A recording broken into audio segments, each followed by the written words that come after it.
Hello दोस्तों, आखिरकार Ukraine और रसिया में युद्ध शुरू हो ही गया। अभी जब मैं ये वीडियो बना रहा हूं तो यूक्रेन और रसिया के युद्ध के 5वें दिन चल रहे हैं। रसिया यूक्रेन पर लगातार हमला करता जा रहा है। Ukraine under attack by Russian forces. The world looks on as Russian President Vladimir Putin launches a full-scale attack on Ukraine. लेकिन ऐसा हो क्यों रहा है? आखिर यूक्रेन रसिया पर हमला क्यों कर रहा है? हुआ यह है कि यूक्रेन नाटो देशों को ज्वाइन करना चाहता है, लेकिन रसिया ऐसा बिल्कुल भी नहीं चाहता है।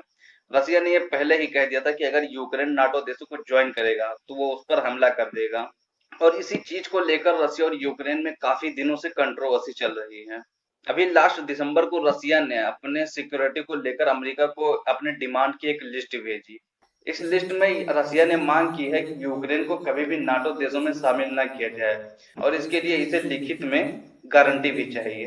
और इसके साथ ही जितने भी एक्स सोवियत कंट्रीज हैं उनको नाटो देशों से हटा दिया जाए और रसिया के बॉर्डर से सटे नाटो के सैनिकों और हथियारों को भी हटा लिया जाए।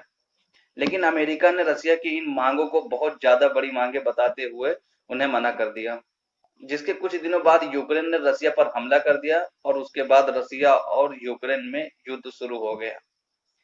लेकिन दोस्तों, अब यहाँ पर सवाल आता है कि आखिर नाटो क्या है और रसिया क्यों चाहता है कि यूक्रेन नाटो में न शामिल हो, और फिर उसके बाद में यूक्रेन क्यों चाहता है नाटो में शामिल होने के लिए। आइए समझते हैं ये सारी चीजें इस वीडियो में। नाटो का फुल फॉर्म होता है नॉर्थ अटलांटिक ट्रेटी ऑर्गेनाइजेशन। यह एक मिलिट्री अलायंस है जिसे 1994 में संयुक्त राज्य अमेरिका, ब्रिटेन, फ्रांस, कनाडा सहित 12 देशों ने मिलकर बनाया था, जिसमें टोटल 30 मेंबर्स साथ मिलकर काम करते हैं नॉर्थर्न अटलांटिक एरिया के सिक्योरिटी को इंश्योर करने के लिए। नाटो के वेबसाइट के अनुसार नाटो का जो पर्पस है वो है अपने मेंबर्स को फ्रीडम और सिक्योरिटी की गारंटी देना। मतलब ये बिल्कुल से ऐसे है कि अगर कोई भी कंट्री नाटो की कंट्री पर हमला करता है तो नाटो के जितने सारे कंट्रीज मेंबर्स हैं वो सब मिलकर एक साथ उस कंट्री पर हमला करेंगे। एक वक्त था जब सोवियत यूनियन के टाइम रसिया और यूक्रेन सब एक ही देश थे, लेकिन 1991 में सोवियत यूनियन खत्म हो चुका था, जिससे टोटल 15 देश अलग हो चुके थे और इसमें से कई देश नाटो में शामिल हो गए। नाटो का गठन बड़े पैमाने पर सेकंड वर्ल्ड वॉर के टाइम सोवियत यूनियन के खतरे का मुकाबला करने के लिए ही हुआ था। अब पिछले कुछ सालों से यूक्रेन भी नाटो में शामिल होने के लिए प्रयास कर रहा है, लेकिन रसिया ऐसा नहीं चाहता है। कि रसिया क्यों नहीं चाहता कि यूक्रेन नाटो में शामिल हो?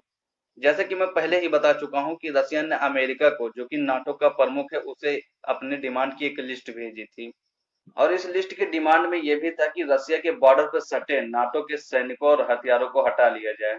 और ऐसा इसलिए क्योंकि रसिया बिल्कुल भी नहीं चाहता कि उसका दुश्मन देश, जो कि इतना दूर है, उसके सैनिक आके खड़े रहे रसिया के बॉर्डर के पास। आप एक बार फिर से यूक्रेन और रसिया के मैप को देखिए। ये सारे कंट्री पहले से ही नाटो के मेंबर्स हैं, जिससे रसिया पहले से ही परेशान है। अब जब यूक्रेन भी नाटो के मेंबर्स बन जाता है तो चारों तरफ से वो अपने दुश्मन कंट्री से घिर जाएगा और इसलिए रसिया ऐसा बिल्कुल भी नहीं चाहता कि यूक्रेन नाटो का मेंबर्स बने। आखिर यूक्रेन नाटो में क्यों शामिल होना चाहता है? तो इसका बड़ा ही सिंपल सा रीजन है। रसिया के राष्ट्रपति व्लादिमीर पुतिन का सोवियत यूनियन टूटना एक बड़ा ही दुखद घटना था। उनका अभी भी मानना था कि यूक्रेन और रसिया ये दोनों एक जैसे ही हैं और यूक्रेन को इसी बात का डर था कि कहीं रसिया यूक्रेन पर कब्जा न कर ले। और ये डर तब और बढ़ गया जब यूक्रेन ने रसिया के क्रीमिया पर कब्जा कर लिया। तो जैसा कि मैं पहले ही बता चुका हूं कि नाटो का जो पर्पस है वो है अपने मेंबर्स देशों की रक्षा करना।